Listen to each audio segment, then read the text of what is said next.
शादी समारोह में आए थे, फिर पता चला वीरपाल जी के छोटे भाई का निधन हो गया, तो शोक संवेदना में आए हुए हैं। अब रहा, आपने सवाल कर दिया है चुनाव का। अब देखिए, भारतीय जनता पार्टी के शासनकाल में लोकतंत्र की धज्जियां उड़ रही हैं। तो ये देखिए, जिस तरीके से भारतीय जनता पार्टी गलत परंपराएं डाल रही है, इसकी वजह से लोकतंत्र को बहुत खतरा है। फिर तो चुनाव निष्पक्ष होंगे ही नहीं।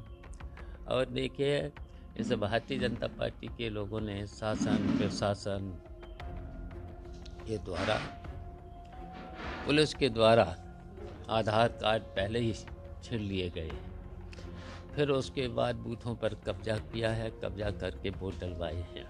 फिर भी समाजवादी पार्टी और इंडिया गठबंधन ने मुकाबला किया है और कई सीटें हम उसके बावजूद भी जीतेंगे।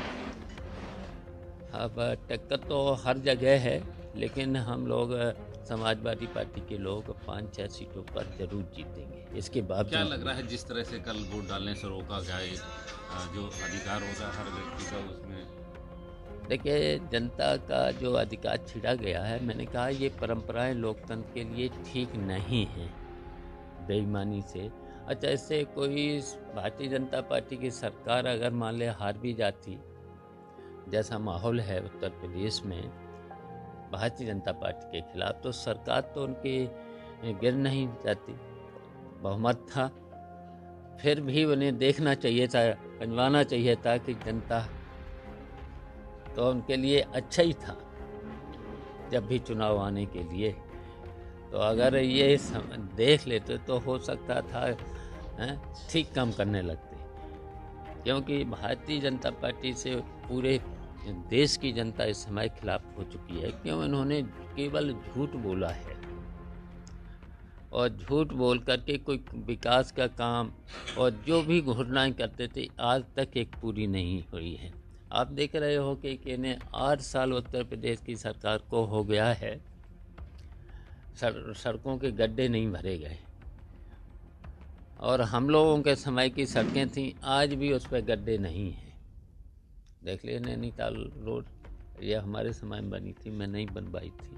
कल की जो परिस्थितियां आप बता रहे हैं, क्या तो फिर उसके बाद क्या सपा लूज कर रही है 9 सीटों पर? देखिए, मैंने कहा है समाजवादी पार्टी इन परिस्थितियों में, जो देखिए वोट की लूट हुई है शासन प्रशासन ने किया है, उसके बावजूद भी 5-6 सीटें जरूर जीतेगी। और टक्कर तो सभी 9 सीटों पर है, कुछ सीटों पर हार बच सकते हैं, लेकिन हम 5-6 सीटों पर, इसके बावजूद भी जब लूट हुई है प्रशासन ने, पुलिस ने, जैसे भी ब्लॉक प्रमुख, बीडीसी और कोटा डीलर से लेकर के जिस तरीके का शासन का दबाव था प्रशासन पर, तो देखिए अब जब एसएसपी वोट मांगने लगेगा, जिलाधिकारी निर्देश देगा, तो फिर लोकतंत्र बचा कहाँ? फिर तो तानाशाही है। क्या ऐसे अधिकारियों की लिस्ट भी बनाई जा रही है? हाँ, बिल्कुल सूची बनेगी, ऐसे अधिकारियों की सूची बनेगी। ऐसे बेईमानी में उनको नहीं। देखिए, वो लोग संविधान की कसम खाते हैं, निष्पक्ष रह के काम करेंगे, तो वो तो देखिए संविधान की अवहेलना है।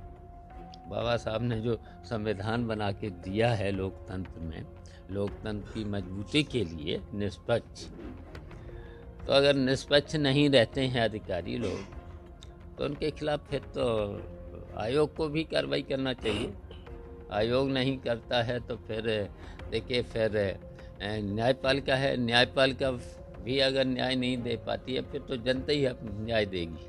इसमें आने के जब समय आता है तो जनता फिर फैसला कर देती है। तो क्या जब आपकी कभी सरकार आपकी देखिए फैसला तो अभी 2027 में ही हो जाएगा, 2027 में फैसला हो जाएगा।